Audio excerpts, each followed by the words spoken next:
2024 Summer Game Fest was kind of a disappointment, and that's because I had low expectations for their showcase and really wasn't expecting anything like the E3 days of back in the day when E3 was alive. But considering that it cost $250,000 to get your game for more than a minute on the showcase, there really was going to be a lot of games that you've never really heard of that were just throwing money to be able to advertise their game that was really not going to be that good. But there were some gems in this showcase, and here are the 5 best games that I saw in the showcase, so that way you don't have to sit through 2 hours of boring advertisement essentially. Number 5, Horizon Lego, which is kind of from left field in my opinion. I knew that this game was coming, but I didn't expect it for it to release this soon, and not only this soon, but to release on other platforms. If you haven't heard already, Lego has really been making great games for a long time now, and a lot of people think that these games are for children, but in reality, a lot of their games, like the Star Wars games, the Indiana Jones games, or any of the other intellectual properties that they've gotten their hands on, has been really good, and it's not a coincidence that their movies are really good as well. This Horizon game is going to have co-op and also online co-op, as well as couch co-op. So not only can you play with, but you'll also be able to build your own house and your own home base, and you'll be able to fight the same monsters. It's going to be Horizon Lego Adventure, so it's not exactly the same game that we played on the PS4 and the PS5, but a little different. It's kind of an indicative thing that we're seeing with PlayStation, and how the girls are fighting was still with Xbox and PlayStation, on how this is releasing on everything but Xbox.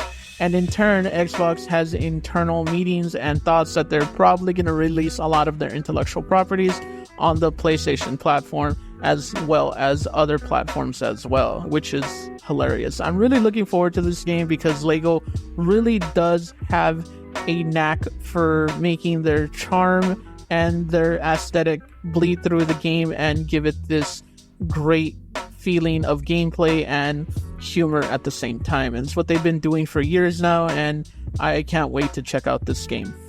Number 4 on my list is probably my favorite looking game of the show, which is Neva, and it is made by Nomada Studio, which is a studio that is known for doing hand drawing visuals. And you can really tell with the animation and the beauty of this game. The game is about you finding a curious wolf cub, and you go on an adventure with it, which more than likely is going to break our hearts with what happens with that wolf. Either get abandoned by it, and my heart's going to be broken at the very end of it. But this game reminds me of Ori and Journey making a baby together and making this side-scrolling game. I really look forward to this game because it's something that's more needed in the industry when it comes to actual art style games and gameplay that is focused on the player. And it's not any coincidence that indie developers are the ones that are doing the forefront of these games and taking risks with these games. And I really hope that this game's successful, because as it looks right now that I look at it, it is a beautiful game that deserves all the attention in the world. Make sure you check it out, and it's coming to all platforms, which is a nice thing that it's not going to be contained on one platform where somebody can't play it. I am personally probably going to wishlist this game.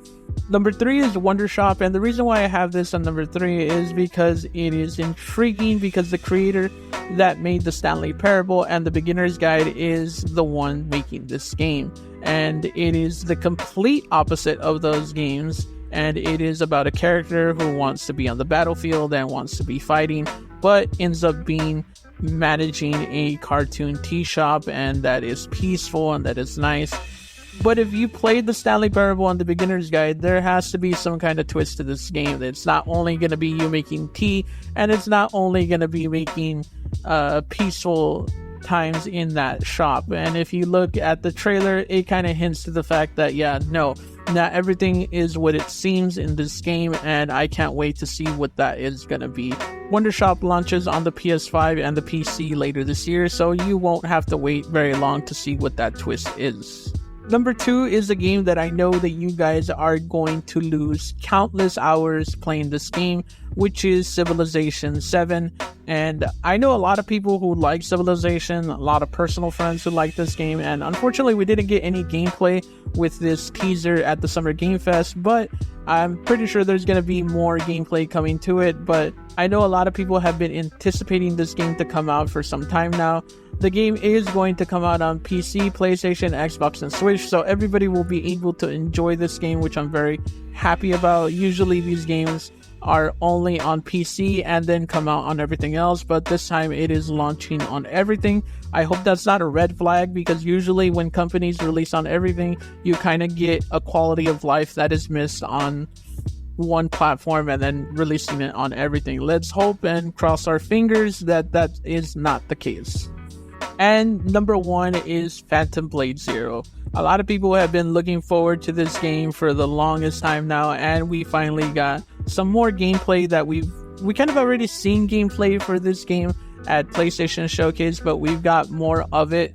And Phantom Blade Zero really looks like a Dark Souls game had a baby with a Devil May Cry game, and I'm kind of looking forward to that, because I'm kind of getting tired of the formula of games only wanting to be like Souls or Bloodborne like games, and this looks like it is a neat in-between of that, where you get the high action, but you have to have the skill as well to be able to play this game.